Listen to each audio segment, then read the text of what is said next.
प्रताप के पिताजी का नाम क्या था? उदय सिंह। उदय सिंह जी मरते मरते, महाराणा प्रताप सबसे बड़े थे लेकिन उसके बावजूद राजा नहीं बना के गए, प्रताप के छोटे भाई को राजा बना गए। छोटे भाई का नाम था जगमाल। राजा महाराजाओं के टाइम में एक रिवाज होता कि भाई एक राजा के खूब सारे बेटे हैं, है ना, कहते हैं उदय सिंह के 28 बेटे थे, प्रतापन जगमाल कितने भाई थे? 28 भाई थे। तो जब उदय सिंह जी मरे तो अंतिम संस्कार करने के लिए जाएंगे, तो वह बेटा जो अगला राजा बनेगा वो अंतिम संस्कार में भाग नहीं लेगा। तो राजा का वह बेटा जिसे अगला राजा घोषित किया गया है वह पिता के अंतिम संस्कार में भागे, बाकी सब परिवार वाले जलाने के लिए जाएंगे, वो नहीं जाएगा। ऐसा माना जाता था कि राजा की किसी भी प्रकार का दुख नहीं होता, तो न तो कोई बाल कटवाता था, ना रोता था, ना पिता के अंतिम संस्कार में भाग लेता, बल्कि उसके लिए कहा जाता कि तू राज तिलक की तैयारियां कर, हम लाश को जला के आ रहे हैं, तब तक तू नहा धो के तैयार रहना, आते तेरे को राजा बनाएंगे, क्योंकि राजा की सीट कभी भी खाली नहीं रहनी चाहिए। तो अब अगला राजा कौन बनेगा इनमें से? जगमाल। तो अंतिम संस्कार में भाग कौन नहीं लेगा? अच्छा, उदय सिंह की मृत्यु कहां पर हुई? गोगुंदा। तो गोगुंदा में अंतिम संस्कार हुआ, वहीं छतरी बनी हुई है। गोगुंदा में जब जलाने के लिए लेके गए, अब उदय सिंह मेवाड़ के राणा जी मरे, सारे सामंत आएंगे, अंतिम संस्कार, जनता ही आसपास की खूब सारी, अब जनता इकट्ठी हो रखी, सामंत इकट्ठे हो रखे, और वहां पर सबने देखा कि वहां पर प्रताप खड़े थे। कौन खड़े थे? लोगों को लगता था उदय सिंह के बड़े बेटे कौन है? प्रताप। तो राजा भी कौन बनेंगे? प्रताप। अब जनता ने जब प्रताप खड़े तो खुसर पुसर होनी शुरू की, प्रताप यहाँ कैसे है, प्रताप यहाँ कैसे है, ये तो रिवाज तोड़ रहे हैं, बड़ा जो बेटा राजा बनता है वो तो अंतिम संस्कार में भागे नहीं लेता, ये यहाँ पे क्यों आ गए? तो फिर खुसर पुसर हुई, तो किसी ने पूछा प्रताप से, भाई आप यहाँ कैसे? अपना तो रिवाज है कि जो भी अगला राजा बनेगा वो पिता के अंतिम संस्कार में भागे। प्रताप ने कहा अच्छा अच्छा अच्छा, अरे वो आपको पता नहीं होगा शायद, बाकी पिताजी मुझे राजा नहीं बना के गए, बल्कि राजा किसको बना के? जगमाल को राजा बना के चले गए। इसलिए जगमाल तो घर पे, देखो जगमाल नहीं आया हुआ यहाँ पे, और मैं जब राजा नहीं बनूंगा तो मैं तो पिता के अंतिम संस्कार में आऊं, बाकी वाले सारे भाई हम आए हुए। वहां मेवाड़ की जनता बगावत कर देती है। मेवाड़ जनता ने कहा नहीं साहब, इस समय जब देश संकटों से घिरा हुआ है, इस समय जब देश मेवाड़ अकबर जैसे बड़े शत्रु का सामना कर रहा है, उस समय किसी योग्य आदमी के पास में सारी सत्ता होनी चाहिए, और उदय सिंह के सारे बेटों में सबसे योग्य आदमी कौन है? प्रताप। आप योग्य हो, बहादुर हो, योद्धा हो, अच्छे प्रशासक हो, यदि आप मेवाड़ नहीं संभालोगे तो मेवाड़ अपने हाथ में नहीं बचेगा, मेवाड़ अपने हाथ से कभी भी निकल जाएगा। इसलिए हमें जगमाल राजा के रूप में नहीं चाहिए, हमारा राजा कौन होना चाहिए? तो प्रताप ने कहा यार बात तो सही है, पर इसमें मैं क्या कर सकता हूं, जो पिताजी करके जाएंगे वही होगा। तो वहां खड़े थे सलूम्बर के कृष्णदास चुंडावत। सलूम्बर के कौन खड़े थे? और हमने पढ़ा था कि मेवाड़ के राजा का राज तिलक कौन करेगा? सलूम्बर का सामंत कौन करेगा? और कृष्णदास जी आगे आए, कृष्णदास जी ने आगे आगे कहा कि ये तय कौन करेगा कि मेवाड़ में राजा बनेगा कि नहीं बनेगा, इसका फैसला महाराणा के पास नहीं है, इसका फैसला सलूम्बर के सामंतों के पास में है। मेरे पूर्वज चुंडा ने उस दिन राज छोड़ा था, तब कहा था कि मोकल राजा बनेगा और मैं सलूम्बर लूंगा। तो उस दिन कहा गया था कि सलूम्बर का सामंत बताएगा कि मेवाड़ में राजा कौन बनेगा और कौन नहीं बनेगा। इसलिए हमारा राजा जगमाल नहीं है, हमारा राजा कौन है? और नारे लगाए गए कि हमारा राजा कैसा हो? महाराणा प्रताप। तो प्रताप का राज तिलक गोगुंदा में कर लिया था। कहां पर कर लिया था? वही राजा घोषित करके लाए, और प्रताप को कंधों पर बिठा के नारे लगाते हुए आए। जगमाल इधर साफा वाफा बांध के एकदम तैयार था। जगमाल लगा आएंगे राते, मेरे तो बस क्या निकालना है? तिलक ही निकालना है। जगमाल ने सुना क्या नारे चेंज, जब जगमाल उसने अरे अरे पता ही नहीं आपको, नारा चेंज करो, हमारा राजा कैसा हो? महाराणा जगमाल जैसा हो। कृष्णदास जी ने कहा थप्पड़ मारूंगा तो अरे प्रताप को बिठाया, और प्रताप को बिठा के उसका क्या कर दिया? तो प्रताप को उसके पिताजी राजा नहीं बना के गए थे, जनता राजा बनाती है। कौन राजा बनाती है? तो कितना जनप्रिय रहा होगा कि मेवाड़ की जनता ने अपने राणा के आदेश को अस्वीकार कर दिया था। उदय सिंह जी क्या कह के गए उससे हमें कोई भी फर्क नहीं पड़ता, हमारा कोई राजा बनेगा तो कौन बनेगा? तो प्रताप का राज तिलक कौन करते हैं? इन्हीं के पास अधिकार था। कहां पे करेंगे? गोगुंदा। उदय सिंह की डेथ गोगुंदा में, जो राज तिलक भी कहां होगा? गोगुंदा। अब राज तिलक तो राजा का उसी दिन हो जाता था जिस दिन पहले वाला राजा मरता। आज राजा मरा है, अंतिम संस्कार के हाथों हाथ क्या कर दिया करते? राज तिलक। तो अब उसमें तो अब मर तो आदमी कभी भी सकता, जिस दिन मरेगा उस दिन हो जाएगा। पर राज तिलक समारोह जो करते, राज तिलक का जो फंक्शन करते, वो थोड़े दिन बाद में करते, मुहूर्त देख के करते। अच्छे मुहूर्त में राजा बनना चाहिए, तो कहा भाई राजा तो एक बार बना दो, फिर राज तिलक का फंक्शन दोबारा करेंगे, तब दोबारा अपने इसके राज तिलक वगैरह और कर लेंगे। तो प्रताप को बाद में कहा गया राज तिलक समारोह का टाइम पीरियड देखो, थोड़े दिन बाद में शुभ मुहूर्त देखा गया, तो कहा भाई राज तिलक समारोह अब थोड़े दिन बाद करेंगे। करो कहां? तो राजा हमेशा राज तिलक समारोह राजधानी में हुआ करते, राजधानी चित्तौड़, और चित्तौड़ पे तो 1568 में अकबर कब्जा करके बैठ गया, तो अब कहां जाए?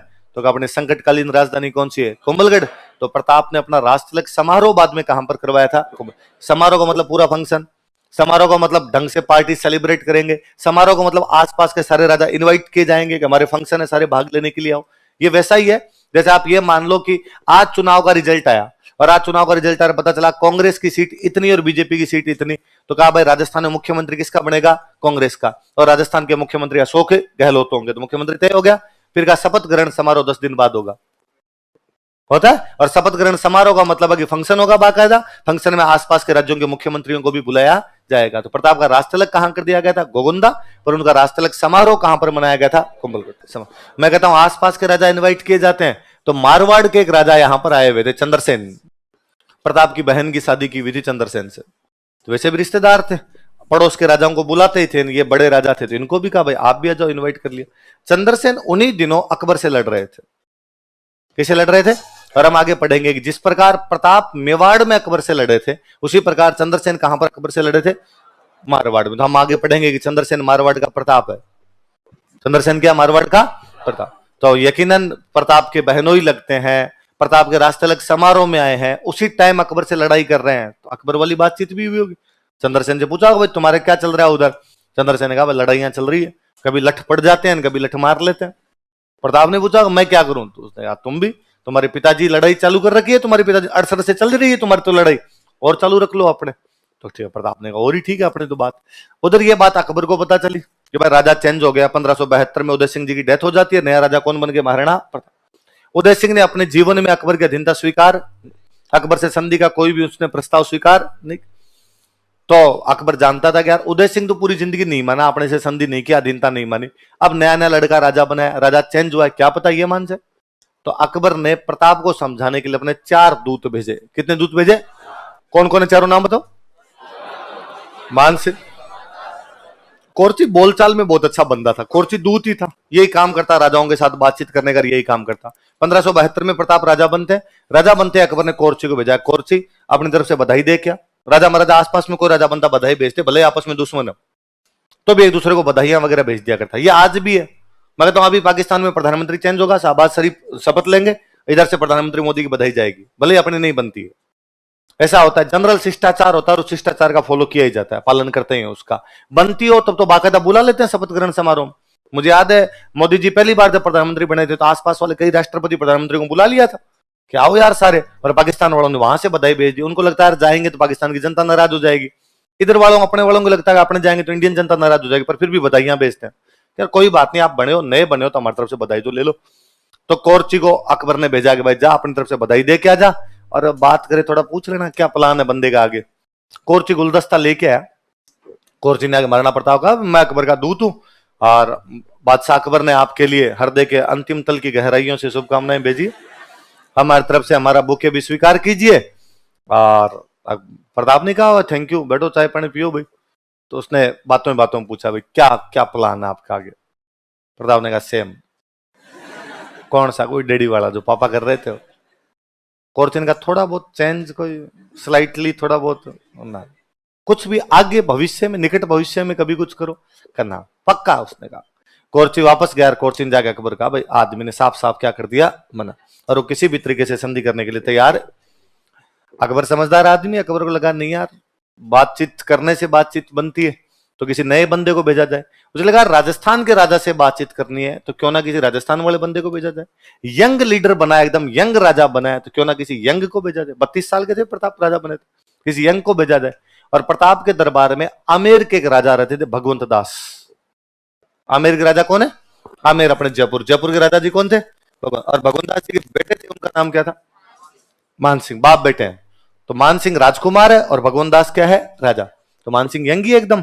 तो अकबर ने मानसिंह की तरफ देखा और मानसिंह कहा भाई मानसिंह कितने दिन हो गए आमेर गए? उसने सर कई दिन हो गए। तो छुट्टी है, जाया कई दिन घूम के आ जा, पर उदयपुर होके जाना। किधर से होके जाना? उदयपुर। और समझ गया तू? उसने कहा सर प्रताप से बातचीत करनी है। कहा? तो यहाँ ऐसा कहा जाता है कि भाई मानसिंह यहाँ प्रताप से बातचीत करने के लिए आए। अब कौन है मानसिंह? है कौन? आमेर का राजकुमार। कौन है आमेर का? प्रोटोकॉल ये कहता है कि रूस का रक्षा मंत्री आएगा तो हमारा रक्षा मंत्री मिलेगा, अमेरिका का विदेश मंत्री आएगा तो हमारा विदेश मंत्री मिलेगा, पाकिस्तान का प्रधानमंत्री आएगा तो हमारा प्रधानमंत्री मिलेगा, फलाना जगह कोई सूचना प्रसारण मंत्री आएगा तो अपना सूचना काउंटर पार्ट बराबर वाला मिलता है हमेशा ना। अभी कौन सा एक मैं भूल रहा हूं, रूस का अमेरिका का कौन विदेश मंत्री आया हुआ था, रूस का कहां का, अभी थोड़े दिन चीन का।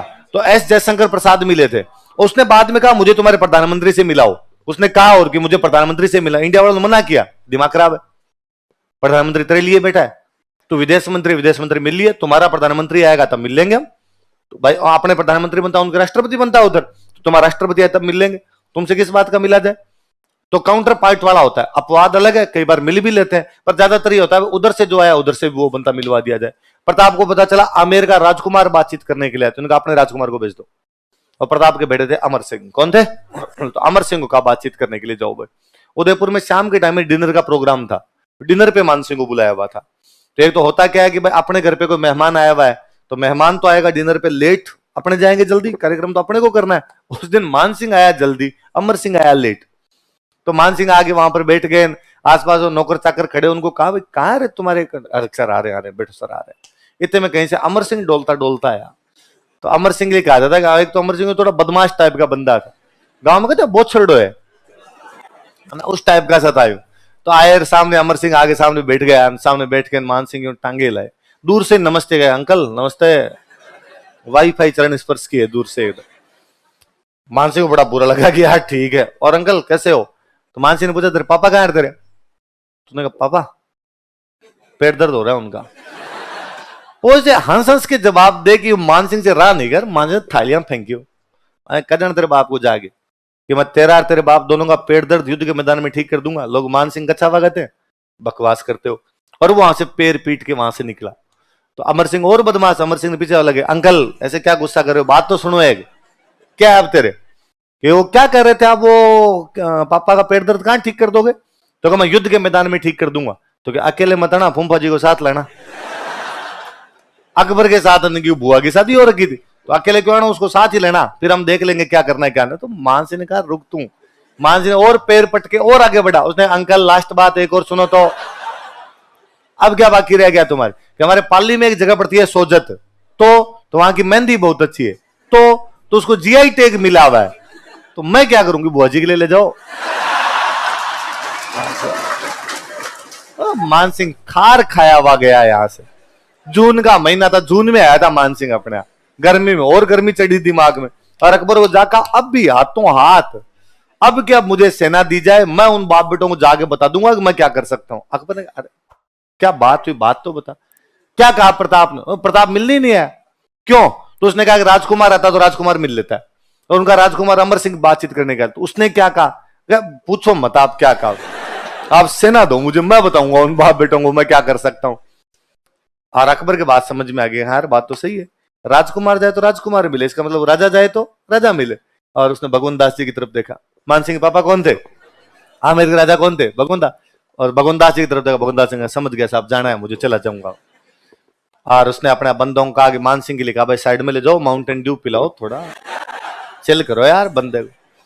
तो इस बार किसको भेजा गया, सितंबर के आसपास में भगवंत दास जी अपने यहाँ पर है। भगवंत दास जी आए तो प्रताप ने मुलाकात की, प्रताप मिले उनसे, प्रताप मिले तो भगवंत दास जी ने कहा कि देखो प्रताप, अकबर बड़ा राजा है, तुम्हारी पार तो पड़ेगी नहीं, तुम कैसे लड़ोगे उसके खिलाफ। देखो हम जयपुर वालों, जयपुर को तब आमेर बोलते, हम आमेर वालों ने संधियां कर ली, तुम भी अब संधि कर लो।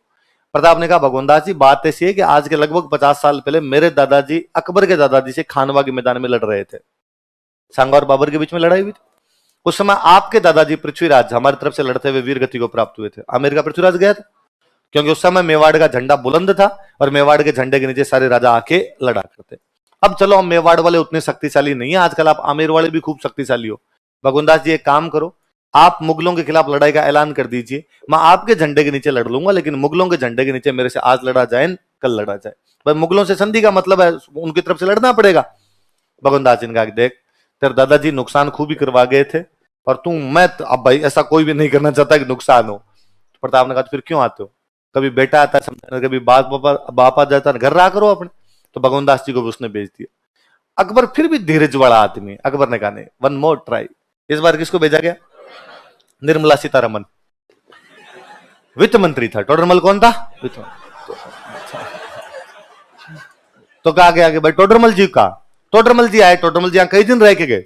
टोडरमल जी आए, बातचीत की, पहले मेवाड़ वाले नेताओं वेताओं ने, वित्त मंत्रियों ने, सबने बातचीत की, फिर प्रताप भी मिले टोडरमल से। तो टोडरमल जी ने प्रताप से कहा कि प्रताप देखो, घर की सी बात यह है, मैं तो आपको भाई मानता हूं, घर की सी बात बता रहा हूं कि मैं अकबर का वित्त मंत्री और अकबर के पास में अथाह धन पड़ा है, अथाह, कितने भी साल लड़ाई कर लेगा तो भी उसका धन खत्म होने वाला। आप मेवाड़ वाले धन कहां से लाओगे लड़ाई के लिए? लड़ाई के लिए केवल जिगर की आवश्यकता थोड़ी है, बहादुर की आवश्यकता थोड़ी है, पैसा चाहिए भाई साहब। बिना पैसे के लड़ाई कैसे करोगे? इसलिए संधि कर लो, लड़ाई में तेरा घाटा, उसका मर जाओगे यार फालतू में। प्रताप ने कहा टोडरमल जी आप तो आराम से रहिए, जितने दिन और रहना मेवाड़ के अंदर गुजारिए, कोई कमी हो तो मुझे बताना, और जब पधारो यहां से तो अकबर को जाके कहना कि लड़ाई की तैयारियां शुरू कर दे। हमने तैयारियां शुरू कर दी है। और वो क्या कर रहे थे आप, धन, तो अभी मेवाड़ के भामाशाह मरे नहीं है, मेवाड़ के भामाशाह पैसा आ जाएगा हमारे पास, कहीं ना कहीं से पैसा आ जाएगा। अकबर ने 4 दूत भेजे, चारों से प्रताप ने संधि करने से यह दिखाता है कि वह व्यक्ति कितना स्वाभिमानी था। वह व्यक्ति, उसे जनता द्वारा राजा बनाया गया था, यह बात बताती है कि वह कैसे राजा थे, जनप्रिय। अकबर के 4 प्रयासों को उसने बेरंग लौटा दिया था, यह बात बताती है कि वो क्या थे, स्वाभिमान। अब जब बातचीत के सारे रास्ते बंद हो जाए तब तो तरीका क्या बचता है, लड़ाई बचता है। और आपके विश्व का प्रसिद्ध युद्ध, जिसे बच्चा बच्चा जानता, आप सब जानते हो, किस किस के बीच में युद्ध हुआ? महाराणा प्रताप और अकबर के बीच। अच्छा, अकबर खुद युद्ध में आया नहीं था, मुगल बादशाह खुद युद्ध में कम ही जाते, सेनापति भेजते। अकबर अजमेर तक आया था। कहां तक आया था? अजमेर तक आया। अजमेर में आने के बाद उसने अपनी सेना भेजी और सेनापति बना के भेजा मान सिंह को। किसको भेजा? पहली बार किसी युद्ध में अकबर ने मान सिंह को सेनापति बना के भेजा था। वो युद्ध कौन सा? हल्दी घाटी से पहले मान सिंह किसी भी युद्ध में स्वतंत्र सेनापति के रूप में नहीं गया था। तो यहां पे अकबर की तरफ से सेनापति कौन है? मान सिंह, पहली बार इसी को बना। साथ में एक बंदा और भेजा, आसफ खान। कौन कौन 2 सेनापति भेजे? सुन लो एक बार, बाद में लिख लेना, एक साथ लिख लेना आप। एक तो मान सिंह और दूसरा कौन है आपके? किसके तरफ से सेनापति? अकबर खुद आया है क्या? नहीं, अजमेर तक आया। कहां तक आया? यहां से सेना देगी उसने मान सिंह का, भाई जा सिमरन, लिया बदला लिया तेरा जाके। इधर प्रताप की तरफ से कौन कौन है? तो एक तो सलुम्बर वाले तो हमेशा हरावल में रहते हैं, तो कृष्णदास चुंडावत। सलुम्बर के कौन थे? कृष्णदास चुंडावत। एक ग्वालियर के राजा थे रामसा तोमर। ग्वालियर के राजा कौन थे? रामसा तोमर के बेटे के साथ में महाराणा प्रताप की बहन की शादी कर रखी थी, तो रिश्तेदार भी लगते थे। अकबर ने ग्वालियर पर कब्जा कर लिया था, तो ये अकबर से नाराज भी चल रहे थे। प्रताप चाहते थे कि वे लोग जो अकबर से नाराज चल रहे हैं उनका गठबंधन बना लिया जाए, तो इनको ग्वालियर वालों को इन्वाइट किया, भाई आप आ जाओ। तो ग्वालियर से साथ देने के लिए कौन आए? रामसा तोमर। मैंने बताया था कि मुगल जब भारत में आए थे तब भारत में राज था अफगानों का, और अफगानों का राज खत्म करके मुगल भारत में स्टैब्लिश हुए, इसलिए अफगान हमेशा मुगलों के खिलाफ रहे। और अफगानों को जब भी पता चलता कि कोई भी मुगलों के खिलाफ लड़ रहा है, उसका साथ देने के लिए चले जाते। हम पढ़ रहे थे खानवा युद्ध में जब सांगा बाबर से लड़ रहा है, तो महमूद लोधी और हसन खान मेवाती दोनों अफगान है, और दोनों किसकी तरफ से लड़ रहे थे? सांगा। इस बार अफगानों की सेना लेके आया हाकिम खान सूर। कौन है? और वास्तव में बंदे का नाम सूर नहीं था, बंदा खुद सूरवीर था। उसने कहा महाराणा प्रताप को आगे आगे खड़ा करो मुझे। ये कृष्णदास जी कहां खड़े होते हैं तुम्हारे अरावल में, साथ में मुझे बराबर ही खड़ा कर दो, मैं बताऊंगा मुगलों को क्या करना है। उसमें गजब लड़ा था हाकिम खान सूर। तो हाकिम खान सूर किसकी सेना लेके? अफगानों। कौन सेना लेके? तो अफगान सेना का नेतृत्व कौन कर रहे थे? हाकिम खान सूर। ऐसे एक बंदे थे राणा पुंजा। कौन थे? यहां एक जनजाति रहती है भील, तो भीलों की सेना लेके कोई आए थे, तो वो कौन थे? तो भीलों की सेना का सेनापतित्व कौन कर रहे थे? अफगानों की सेना का। ग्वालियर से कौन है? सलुम्बर से। प्रताप खुद युद्ध में थे, उधर अकबर खुद युद्ध के मैदान में नहीं था, उसके 2 सेनापति आए। कौन कौन? मान सिंह और आसफ खान। और मान सिंह को पहली बार इसी युद्ध में सेनापति बनाया गया था, तो पहली बार स्वतंत्र सेनापति, फर्स्ट टाइम इंडिपेंडेंट कमांडर यदि मान सिंह किसी युद्ध में बना था, तो कौन सा युद्ध है? ये हल्दी घाटी वास्तव में दर्रा है। दर्रा समझते हो? पहाड़ों के बीच की जो जगह होती है उसको क्या बोलते हैं? दर्रा। एक तरफ एक पहाड़ियां, जिन पहाड़ियों का नाम है गोगुंदा। कौन सी पहाड़ियां? एक तरफ एक पहाड़ियां जिनका नाम है खमनोर। कौन सी पहाड़ियां? गोगुंदा और खमनोर की पहाड़ियों के बीच का दर्रा है, एक बीच का पास है, उस पास का जो नाम था वो नाम क्या था? हल्दी। प्रताप ये जानते थे कि मुगलों की सेना बड़ी है और अपनी सेना कम है, इसलिए पहाड़ों में यदि युद्ध लड़ेंगे ज्यादा ठीक रहेगा। तो इन्होंने इन पहाड़ों के इधर साइड वाले दर्रे में अपनी सेना लगाई। दर्रे में मुगलों की पूरी सेना एक साथ कभी भी घुस नहीं पाएगी, जितने जितने फौजी आएंगे अपने इधर सही रहेंगे एकदम। जैसे ही मुगलों की सेना इस दर्रे के अंदर घुसती है, आगे मेवाड़ वाले तैयार खड़े थे, तो शुरुआती हमला बहुत भयंकर हमला था मेवाड़ की तरफ से। मुगलों की तरफ से एक इतिहासकार इस युद्ध में खुद आया हुआ था, बदायूनी। कौन आया हुआ था? बदायूनी मुगलों के दरबार का एक इतिहासकार है, युद्ध में एज ए सैनिक भाग ले रहा था, सोल्जर ग्रुप में आया हुआ था। बदायूनी लिखता है कि मेवाड़ का शुरुआती हमला इतना तेज था कि हम बनास नदी के पास 16 किलोमीटर वापस भागे थे। कौन सी नदी के पास में? आगे आप पढ़ोगे, खमनोर की पहाड़ियों से एक नदी निकलती है अपने बनास, कि इतना तेज हमला किया था कि हम बनास नदी के पास में को 16 किलोमीटर भागते हुए पीछे की तरफ गए थे। अब जब मुगलों की सेना भागने लगी, वापस भागने लगी, तो मुगलों की सेना में पीछे एक सैनिक खड़ा था बेचारा, मिहत्तर खां। क्या नाम था? मिहत्तर का नाम का सैनिक था। और उसको लगा कि यार आगे वाले तो भाग रहे, वापस आ रहे, तो उसको यूं अजीब लगा कि यार अपनी सेना तो भाग रही है, लड़ी नहीं रही है अपनी सेना तो, और मेवाड़ वाले उनके पीछे भागते हुए आ रहे हैं। तो उस मिहत्तर खान ने जोर जोर से चिल्लाना शुरू किया पीछे, कह रहे भागो मत, अकबर खुद आ रहा है, अकबर खुद आ रहा है। अकबर अजमेर तो बैठा ही था, तो उसने कहा अभी अभी सूचना ये कि अकबर खुद सेना लेके आ रहा है और बड़ी सेना आ रही है, इसलिए लड़ो तो सही। तो सैनिकों में थोड़ा जोश आया कि यार अकबर और सेना लेके आ रहा है, थोड़ा लड़ लेते हैं। डर लगा कि अकबर खुद आ रहा है, पता लगा भाग गए तो आगे सूंत देगा वो। तो बाद में सैनिक यहाँ पे आके लड़ने लगे थोड़ा बहुत। अब जब मुगलों की सेना वापस भागी दर्रे से, तो ये मेवाड़ वाले पीछे भागे तो इधर मैदान आ गए। दर्रा जैसे क्रॉस करते मैदान आ जाएगा, तो बाद में लड़ाई मैदान के अंदर होने लग गई। इधर मुगल खड़े, इधर सामने मेवाड़ वाले खड़े, आमने सामने जब लड़ाई चल रही थी, तो मानसिंह एक हाथी पे बैठ के लड़ रहा था। उस हाथी का नाम था मर्दाना। क्या नाम था? मर्दाना। प्रताप ने जब देखा कि यार मानसिंह बीचों बीच हाथी पे खड़ा हुआ निर्देश दे रहा है, ये करो वो करो, तो प्रताप को बड़ा गुस्सा है। और प्रताप को लगा यार ये ठीक है, आमेर वालों से मेरी लड़ाई है नहीं, मेरी लड़ाई तो किससे है? मुगलों से। पर ये आमेर वाले कभी बाप बेटे समझाने आ जाते हैं, इस बार बेटा सेनापति बन के और आया हुआ है और बीच में निर्देश और दे रहा है। तो उसे गुस्सा है यार। प्रताप के घोड़े का नाम क्या था? चेतक। तो प्रताप ने अपने चेतक को उधर मर्दाना की तरफ दौड़ाया, हाथी की तरफ दौड़ाया। कौन से हाथी पे बैठा हुआ था? चेतक बड़ा समझदार घोड़ा था। कहते चेतक एकदम मर्दाना के पास पहुंचता है, हालांकि मानसिंह ने चारों तरफ सिक्योरिटी लगा रखी थी, प्रताप उनको काट पीट के पास ही पहुंच गया एकदम। और चेतक ने अपने अगले दोनों पैर हाथी की सूंड पे लगा दी, मतलब अपने पिछले दोनों पैरों पे खड़ा हो गया, सीधा सीधा एकदम यूं। ज्यादातर लोग आप वो कहानी जानते हैं कि प्रताप अपना भला फेंकते हैं, और मानसिंह अच्छा सेनापति था, वो होदे में बैठ जाता है, होदा होता है वो, तो उस होदे में बैठ गया तो भला तो उसके ऊपर से निकल गया। पर मानसिंह अच्छा सेनापति था। मानसिंह ने अपने हाथी की जो सूंड थी उसमें पहले से एक चाकू सेट कर रखा था, चाकू लगा रहा था। तो चेतक जब पैर वापस उतार रहा था, तो अगले दोनों खुर कट गए, उसके वहीं पैर वहीं रह गया, आगे आगे से पैर वाला हिस्सा वहीं रह गया। अब वो चेतक ने नीचे कदम तो रख लिया, पर चेतक मूव नहीं करे, अब हिल नहीं पाए, इधर उधर हिल ही नहीं पाए। प्रताप को लगा घोड़ा अब तक सरपट दौड़ रहा था, अचानक घोड़े की क्या हो गया? उनके नीचे नजर गई तो देखा कि उसके दोनों पैर ही कट गए, आगे वाले खुर दोनों निकले। बिना खुर तो बेचारा घोड़ा कैसे चले? तो उन्होंने जैसे तैसे करके घोड़े को वहां से वापस खींचा, आसपास वालों काट पीट के वहां से बाहर निकले कि यार घोड़ा बेचारा मरने वाला, इसको तो बाहर लेके चले अपने। मैंने बताया था कि मेवाड़ का रणा किसी भी कारण से युद्ध के मैदान से बाहर निकलता, उसकी जगह कोई ना कोई सादड़ी का झाला लड़ता। जब सांगा बाहर निकले थे तब सादड़ी का झाला अज्जा था। इस बार जब चेतक की वजह से प्रताप को बाहर जाना पड़ा, तो यहाँ पे थे झाला बिद्दा। कौन थे? इन्हीं का एक नाम और पड़ते हम, झाला मान सिंह, तो कई बार इनका नाम झाला मान मिल जाता है। तो झाला बिद्दा कर दो या क्या कर दो, झाला मान कर दो। तो प्रताप तो बाहर चले गए और झाला बिद्दा या झाला मान ने युद्ध का क्या क्या नेतृत्व। तो बाहर तो क्या गए, उससे बाहर निकलते आगे चेतक मर ही गया था। तो वहीं पास में उसकी छतरी बनी हुई है, बलीचा छतरी कहां बनी हुई चेतक की।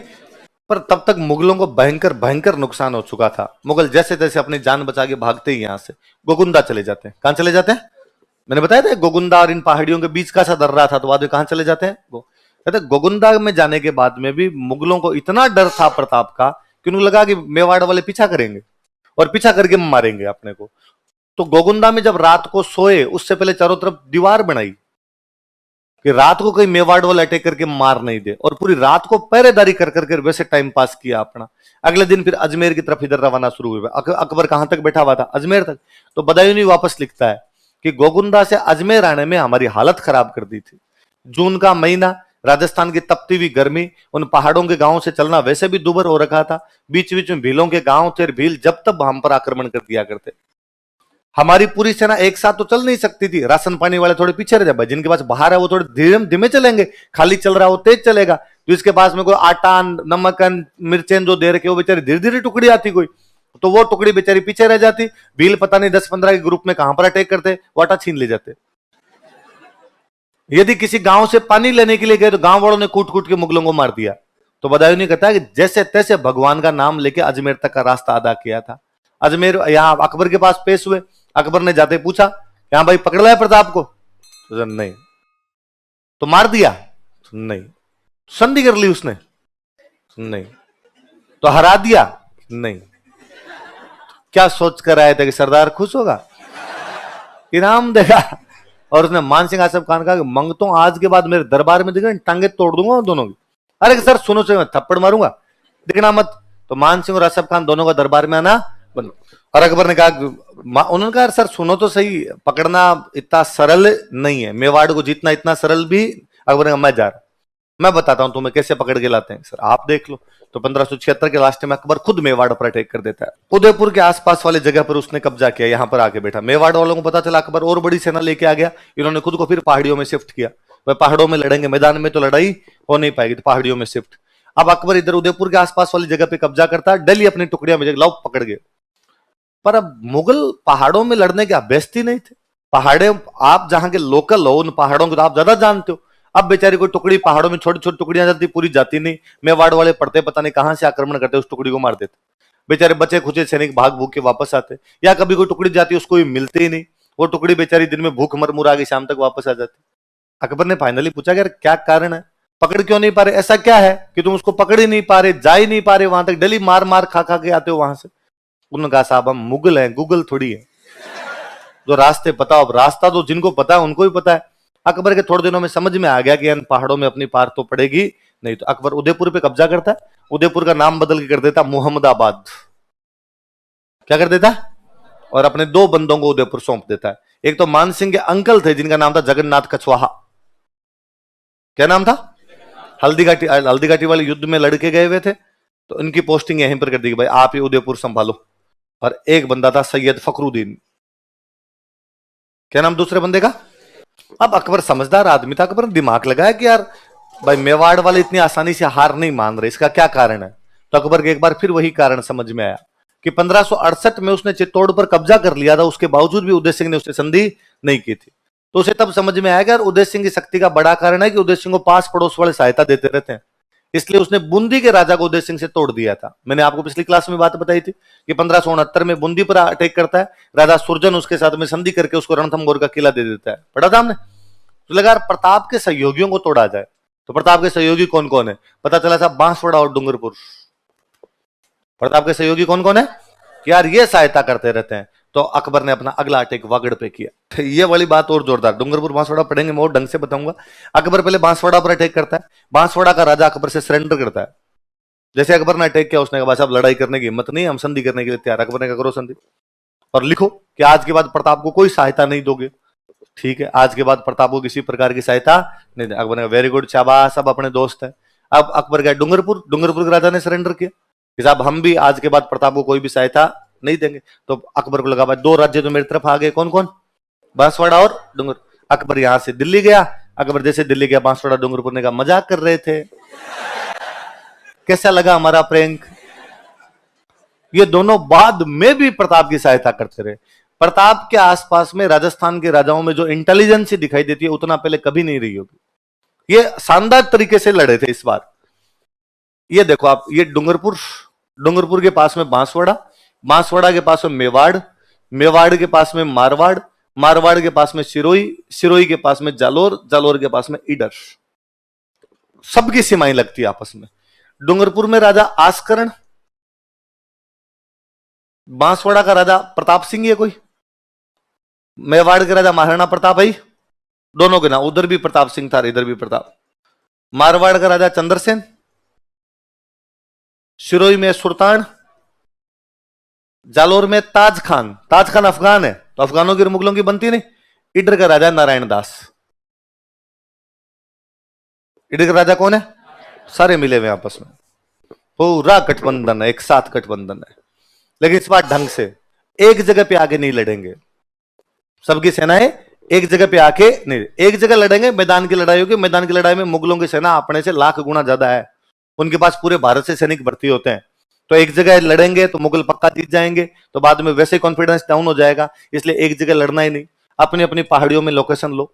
मेवाड़ वाले मेवाड़ में लड़ेंगे, डूंगरपुर डूंगरपुर में लड़े, बांसवाड़ा बांसवाड़ा में लड़े, जालोर जालोर में लड़े, मारवाड़ मारवाड़ में लड़े। का ठीक है। और यदि इनको डूंगरपुर बांसवाड़ा इन छोटी छोटी रियासतों को ये और कहा, यदि तुम्हें लगे कि अकबर के खिलाफ पार नहीं पड़ रही तो एक बार संधियां कर लो।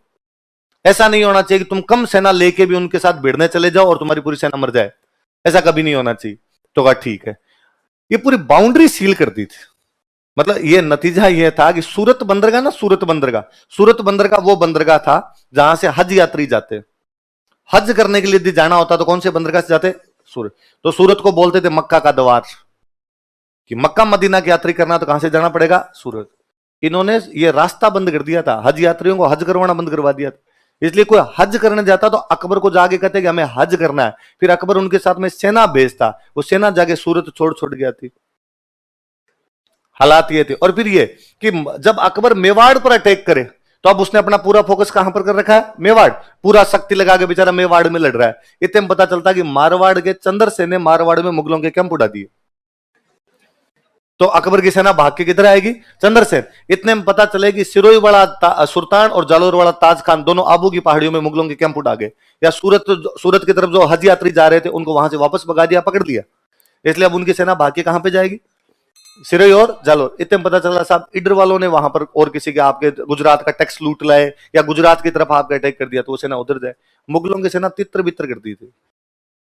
इसलिए महाराणा प्रताप के टाइम में अकबर पूरे राजस्थान में एक भी युद्ध नहीं जीतता।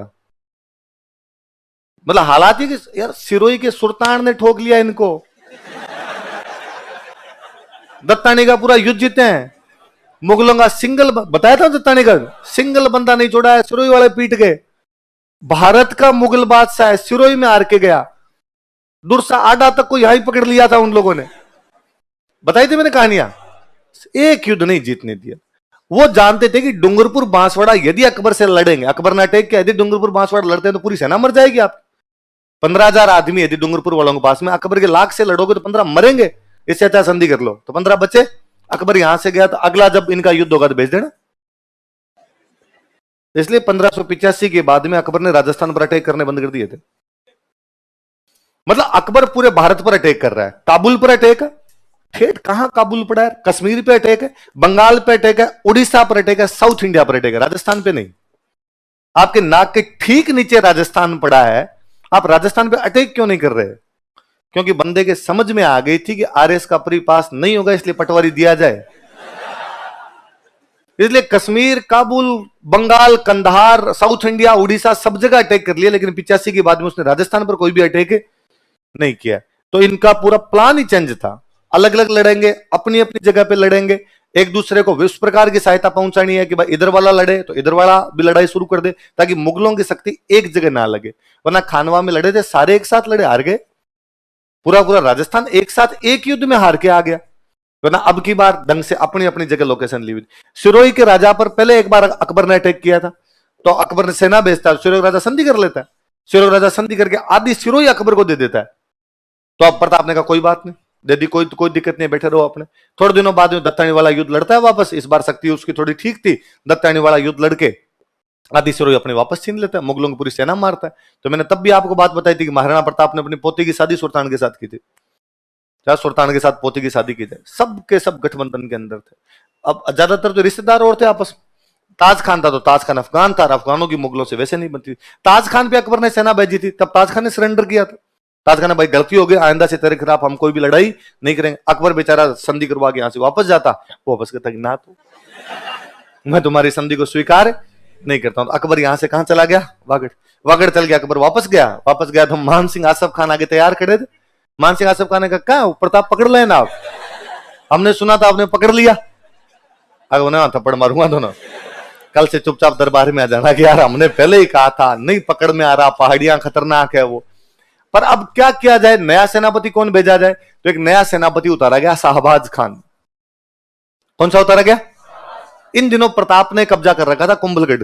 राजधानी कौन सी बनी हुई? चित्तौड़ तो आपके हाथ में नहीं, तो राजधानी कौन सी है? कुंभलगढ़। शाहबाज खान को कहा भाई शाहबाज खान कुंभलगढ़ जा और कुंभलगढ़ पे कब्जा कर। शाहबाज खान कुंभलगढ़ पे 3 बार अटैक करता है।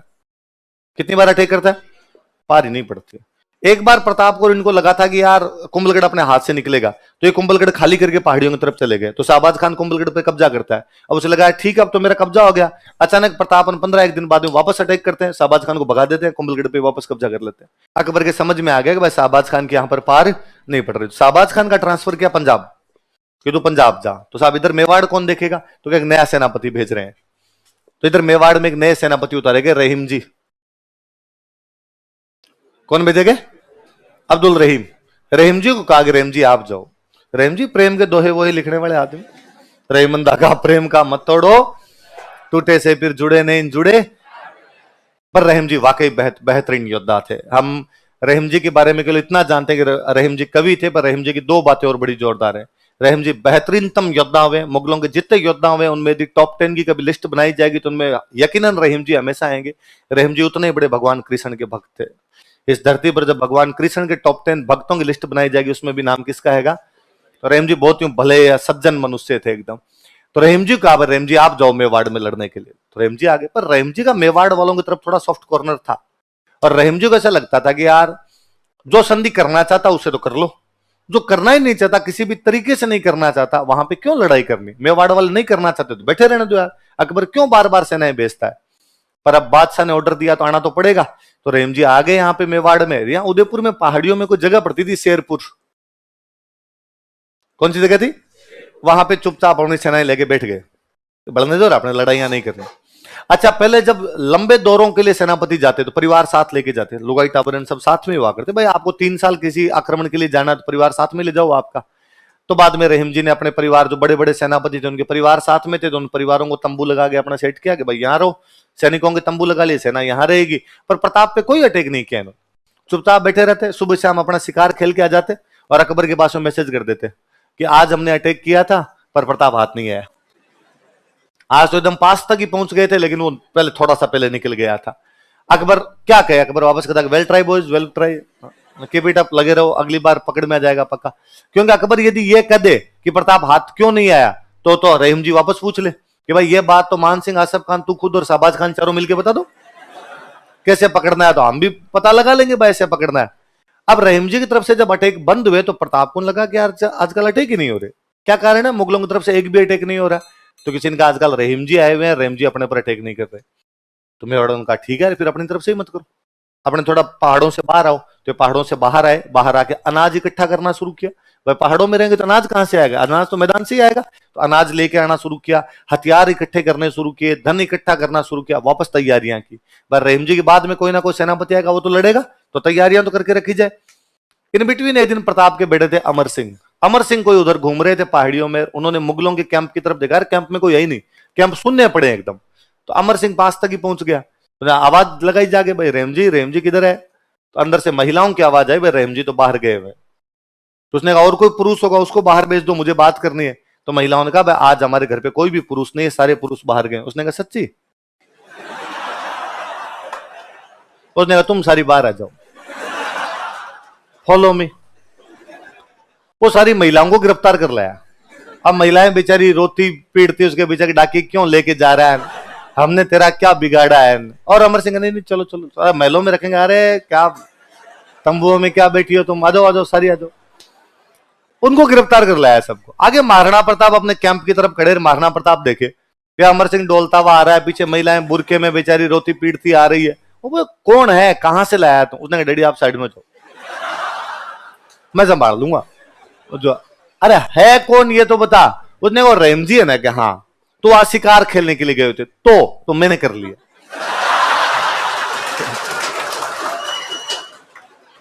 मारना पड़ता बता, थप्पड़ मारूंगा, सॉरी बोले इनसे। महाराणा प्रताप अमर सिंह से सॉरी बुलवाते हैं, उन महिलाओं से खुद सॉरी बोलते हैं कि आप सब मेरी बहन बेटी के समान हो, गलती हुई मेरे बेटे से, आइंदा से दोबारा ऐसा कभी भी नहीं किया जाएगा, आप निश्चिंत होकर रहिए, आपको घर वापस भेजा जाएगा, आपके साथ किसी भी प्रकार की कोई भी बदतमीजी नहीं की जाएगी, चाय पानी पीजिए, खाना खाइए। फिर रहीम जी के नाम पूरा एक लेटर लिखवाया। उसमें महाराणा प्रताप ने फिर लिखा कि रहीम जी गलती हुई है हमारी साइड से, दोबारा इस प्रकार की गलती हम नहीं करेंगे।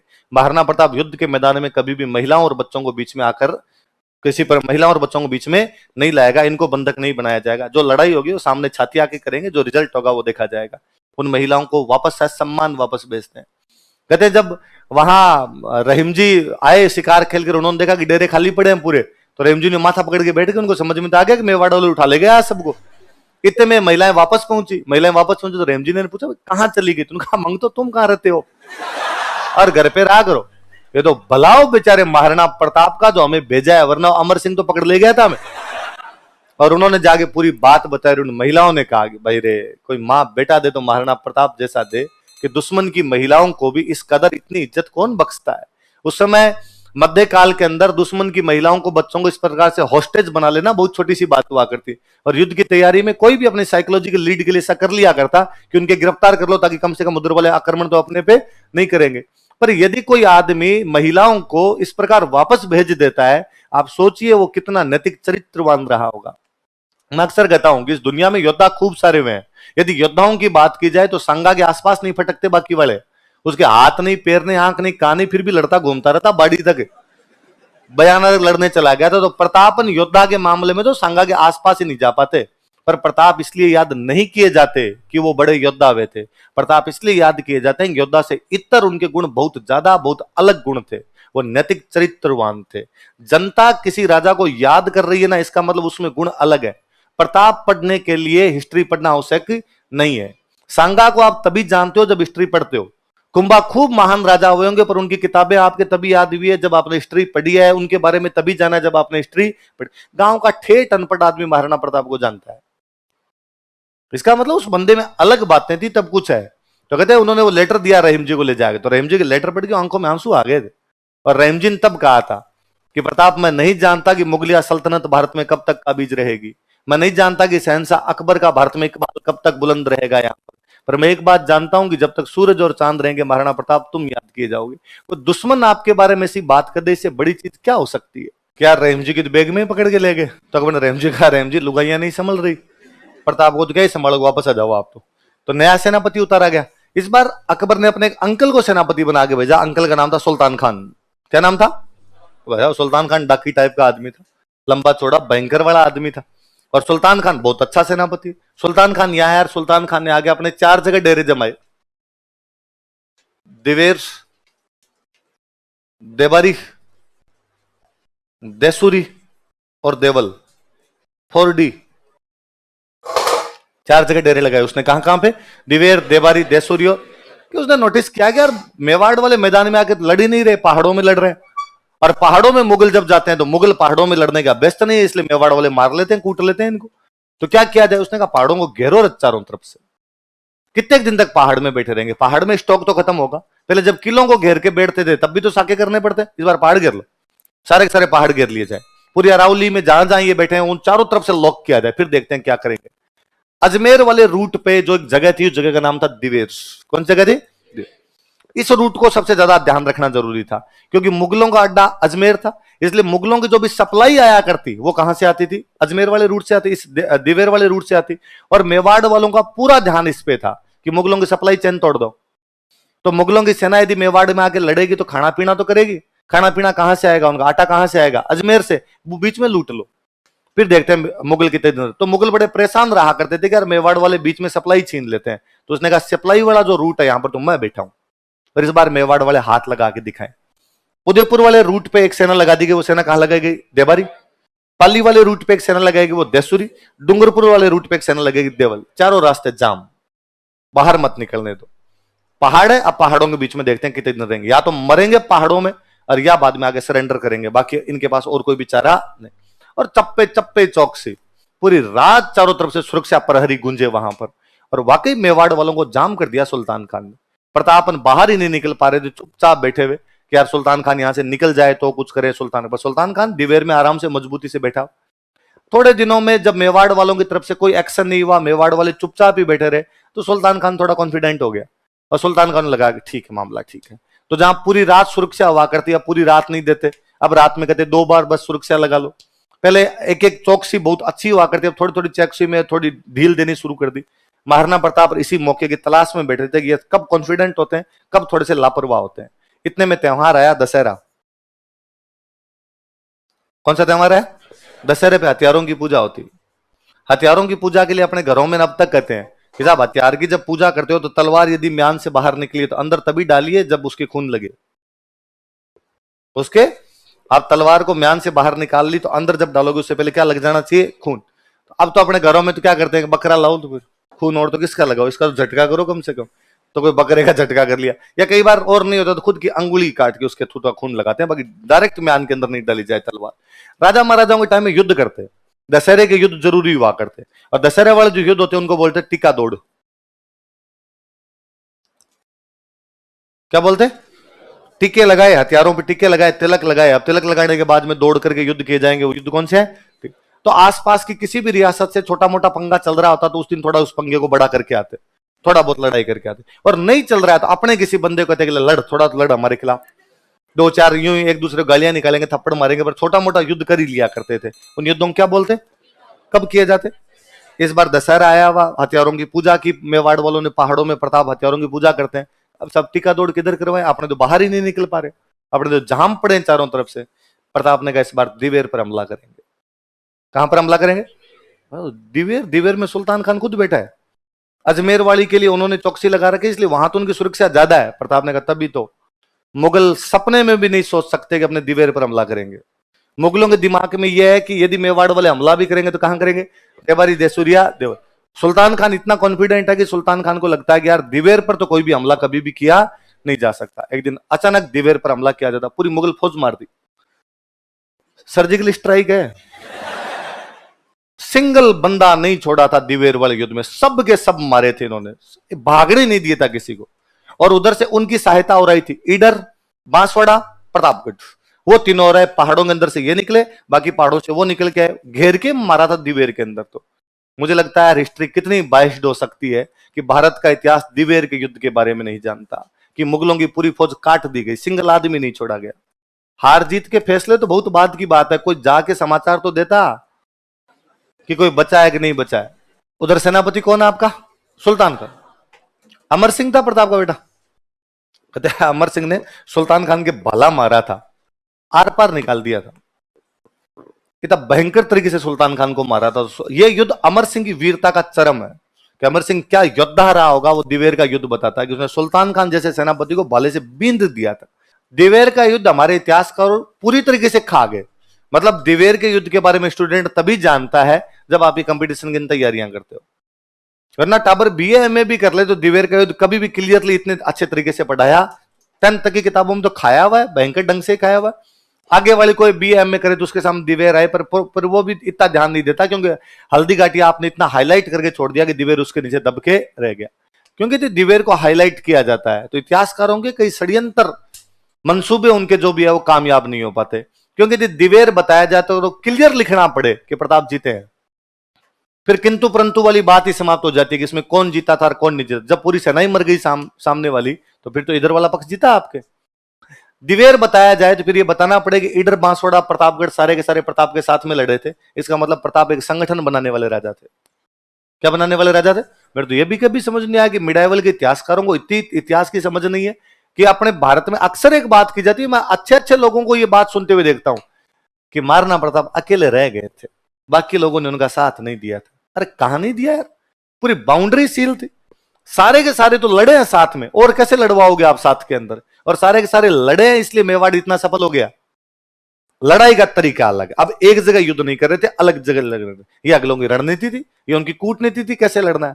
फिर मुझे सबसे जोरदार फैक्ट तो ये लगता है कि यार अमर सिंह ने सुल्तान खान को मारा था उस युद्ध के अंदर। यह फैक्ट अपने को पढ़ाया नहीं जाता। अमर सिंह के बारे में हम कुछ ही बातें नहीं जानते, उल्टा हमें अमर सिंह के बारे में क्या पता है कि हल्दी घाटी युद्ध के बाद प्रताप की आर्थिक हालत बहुत खराब थी। एक दिन अमर सिंह बैठा बैठा घास की रोटी खा रहा था। किसकी रोटी खा रहा था? और एक वन बिलाव आया और उससे घास की रोटी छीन के भाग गया, और अमर सिंह रोने लग गया। हरे घास री रोटी जद बन बिलावड़ो ले भाग्यो, छोटो सो अमरियो चीख पड़ियो, राणा रो सूत्यो दुख जाग्यो। कि अमर सिंह छोटा सा था, वो चीख पड़ा राणा का दुख, और राणा को लगा गया धिक्कार है इस जीवन पे, जब मैं मेरे बेटे को रोटी नहीं खिला सकता तो इस बाकी प्रजा की तो क्या ही रक्षा कर पाऊंगा। ऐसी कहानी है। मुझे कोई बताए कि जो आदमी सुल्तान खान जैसे सेनापति को भाले से पार कर देता है 1582 में, क्या 6 साल पहले वो इतना छोटा सा टाबर था कि उसके हाथ से रोटियां छीन छीन के भाग जाए? सुल्तान खान को जब वो भाले से मारता, उसे ठीक 2 साल पहले शेरपुर में जब वो महिलाओं को उठा के लेके गया, उसको ये भी पता किसको लेके जाना और किसको छोड़ के जाना। पर हमारे सामने अमर सिंह की छवि आज दिन तक किसी आप सामान्य आदमी से अमर सिंह के बारे में पूछो, हो गया यार और घास की रोटी वाला। अमर सिंह का जन्म 1559 में हो गया था। मैंने बताया था उदय सिंह के पोता हुआ था, और उदय सिंह के पोता हुआ तो उदय सिंह जी एकलिंग जी के धोख लगाने गए थे, 1559 में उदयपुर की स्थापना हुई थी, बताई थी। वो पोता अमर सिंह है। यदि अमर सिंह का जन्म 1559 में हो गया तो हल्दी घाटी के टाइम में अमर सिंह 17 साल का है। और आप कहते हो कि 17 साल का जो टाबर था वो घास की रोटी खाता रहता। पर दिन वन बिलाव छीन के भाग गया और प्रताप ने कहा कि ओ पापा के पास आई डैडी, एक ही रोटी थी, अब तो मेरे पास रोटियां भी नहीं बची है। कहां से लाए ये कहानियां? हम खुद पढ़ते हैं कि उससे पहले 1573 में जब मान सिंह बातचीत करने के लिए आया तो उससे बातचीत करने के लिए कौन गया था? पर हमें वो मतलब तोता मैना टाइप की कहानियों में उलझाया हुआ है। हिस्ट्री को हिस्ट्री की तरफ कभी नहीं पढ़ाया गया। उल्टा सुल्तान खान कहता है कि जब सारे मुगल फौजी मर गए थे तो महाराणा प्रताप घायलों के बीच में घूम के घायलों को उठा उठा के ला रहे थे अपने सैनिकों के साथ। सुल्तान खान घायलों में पड़ा था, मरा नहीं था सुल्तान खान, सांसें चल रही थी। तो प्रताप गए सुल्तान खान से बातचीत करने के लिए। तो सुल्तान खान ने पड़े पड़े महाराणा प्रताप को देख के नमस्ते किया और महाराणा प्रताप का यार वो कौन था जिसने मेरे भला मारा है? मैं ये डाकी टाइप का आदमी यार, मेरे सामने को आए तो वो मेरे आंखें देख के मर जाए, और कोई बंदा यार इस कदर भाला मार के गया, आर पार निकाल गया मेरे, कौन था वो? तो महाराणा प्रताप को लगा कि यार अब इसको क्या बताएं कौन था। तो उनके खुद के पास में फौजी को दूसरा खड़ा था, उनको लगा मरने वाला आदमी है पूछ रहा है, तो उन्होंने उस फौजी का आगे क्या कहा, ये था ये जिसने भला मारा था। उसने नहीं यार ये नहीं था, लड़का दूसरा था यार, मैं उसके चेहरे मोहरे से पहचानता हूँ, लाल बम आंखें थी उसकी, और जब उसने मारा था तभी वो अलग ही दिख रहा था यार, उसको बुलाया जाए। तो कहते अमर सिंह कैंप में था, अमर सिंह को बुलाया गया और महाराणा प्रताप ने कहा भाई ये तो मेरे वाला ही था, इसी ने मारा है तेरे को। तो सुल्तान खान अमर सिंह कहता कि शाबाश तुम एक वीर पिता के वीर पुत्र हो, वाकई यार मुझे मारा है तुमने। फिर महाराणा प्रताप ने कहा कि भाई कोई अंतिम इच्छा हो तुम्हारी तो बता दो। तो उसने कहा पानी पानी पिला दो। मरते आदमी को प्यास ज्यादा लगती है, सांसें टूट रही उसके, अब मरे कब मरे बस ये था एकदम, तो पानी पिला दो। हिंदू धर्म कहता है कि मरते हुए आदमी गंगा जल पिलाया जाए तो ठीक रहता है, तो सुल्तान खान को गंगा जल पिलाया। अब वो पानी पी लिया, उसकी आंखें बंद हो गई पर सांसें टूटे ही नहीं उसकी, कालजा धक धक धक धक धक करे। तो अब क्या किया जाए, मर ही नहीं रहा यार आदमी, अब न तो जिंदा है ना मरा हुआ है, अब ये कितनी देर लगेगी, इतनी देर तड़पेगा बेचारा और कोई इलाज नहीं। तो किसी ने कहा भाला जब तक बाहर नहीं निकालोगे ना तड़पेगा। तो दो ही तरीके, या तो इसका खून निकलेगा पूरा बाहर, धीरे धीरे खून निकल के मरेगा, या इसका भाला खींच दो तो मर जाएगा बेचारा, तड़पे तो नहीं, मरना तो है इसको। तो अमर सिंह को कहा कि भाला खींच दे बाहर। तो कहते अमर सिंह से भाला खींचा नहीं गया, तो इतना मोटा था वो कि उसके भाला अंदर रुक गया था पूरा। फिर अमर सिंह अपने दोनों पैर उसके पैरों पे लगा खड़ा होता है, जोर से भाला खींचता है, भाला खींचते सुल्तान खान मर गया था। वो अमर सिंह था। जिस अमर सिंह की कहानियां आपके पास ये है कि वो घास की रोटियां खाता था। उदय सिंह की कहानी आपके पास है कि घास के पत्तों में लेके गए थे उसको, और अमर सिंह की कहानियां आपके पास है घास की रोटियां। अच्छा, कहानियां इसी प्रकार की होती है। मैं कन्हैयालाल सेठिया का पुरजोर प्रशंसक हूं। मुझे राजस्थानी भाषा के जब जब कवियों के नाम लेने पड़ेंगे, कन्हैयालाल सेठिया मूर्धन्य साहित्यकारों के पहले नंबर पर आएंगे। और कन्हैयालाल सेठिया की वो कविता है पाथल और पिथल, जिसके अंश उठाए गए। पर सेठिया जी कवि है, इतिहासकार नहीं है। इतिहासकारों को तो समझना चाहिए कि कवि इस प्रकार की बातें लिख सकता है, कवि कल्पनाएं करता है, कल्पनाओं में इस प्रकार की चीजें लिखी जा सकती है। हिस्ट्री में तो मत पढ़ाओ टाबरों को, अपने इतिहास की किताबों में। हरे घास की रोटी थी, अरे यार पहले तो घास की रोटी कौन कौन खाता है बताया जाए, देखे कि कब कब ऐसा होता है कि घास की रोटियां खानी पड़ती। गरीब से गरीब आदमी घास की रोटी खाता है क्या? बाजरी खा लेता होगा, गेहूं नहीं मिले तो कम से कम, पर यहां घास की रोटियां इस प्रकार के सिखाए गए। सुल्तान खान को जब मारा गया और इतने भयंकर तरीके से मारा गया, उसके बाद तो मुगलों की तरफ से प्रताप के खिलाफ आने से मना कर दिया था किसी भी सेनापति। अकबर ने कहा अब कौन जाएगा लड़ने, लोगों का दिमाग खराब है, सुल्तान खान गया था भयंकर मारा है, कोई आदमी आगे समाचार देने लायक भी नहीं बचा कैसे कैसे किस किस को मारा है। जब सारे मना कर दिया करते कि कोई लड़ने नहीं जाएगा, तो अपने राजस्थान वाला पक्का कोई ना कोई तैयार हो ही जाता। अपने राजस्थान वालों को लगता था कि भयंकर युद्ध, इसका मतलब मरने के चांसेस ज्यादा है, और युद्ध में लड़ते हुए मरे तो स्वर्ग प्राप्त होगा, और स्वर्ग के चक्कर में लड़ाई कर लिया करते। तो जगन्नाथ कछवाहा जो मानसिंह वाला अंकल था, उसने कहा मैं चला जाऊंगा। तो 1585 में अकबर एक बार ट्राई और करता है, और इस बार भेजता जगन्नाथ कछवाहा को। प्रताप को बड़ा गुस्सा है कि यार आमेर वाले तो मान ही नहीं रहे, कभी बाप आता है यहाँ पे, कभी बेटा आता है, कभी समझाने आते हैं, कभी लड़ाई करने आते हैं, कभी अंकल आ जाता है। इस बार प्रताप ने आमेर पर हमला कर दिया। क्या हमला कर दिया? तुम मुगलों का साथ दोगे तो लो फिर तुम मजे देखो देखे। तो आमेर इधर टोंक तक हुआ करता अपना, कहां तक हुआ करता, और टोंक में अपने एक जगह पड़ती मालपुरा। कौन सी जगह थी, मालपुरा, बहुत पैसे वाली जगह थी, व्यापारिक केंद्र था। पाली, मालपुरा, ये राजस्थान के बड़े व्यापारिक केंद्रों में से एक थे। प्रताप आमेर पर हमला करते हैं, मालपुरा छीन लेते हैं। क्या छीन लेते हैं, ये आमेर वालों को संकेत था कि इस बार यदि तुम वापस मुगलों की तरफ से आओगे, मैं वापस तुम्हारे आमेर का कुछ ना कुछ छीन लूंगा। तो इसके बाद आमेर वालों ने जाना बंदी कर दिया। अकबर ने कहा कौन जाएगा आमेर वालों का, हम नहीं जाएंगे, बाकियों का देख ले तू। क्यों नहीं, तो वो बापू इधर हमारे आ जाते हैं यार, हमारे आगे लूटपाट करके चले जाते हैं। आमेर वाले आने बंद हुए तो बाकी मुगल सेनापतियों की हिम्मत ही नहीं थी कोई यहाँ पे लड़ सके आके।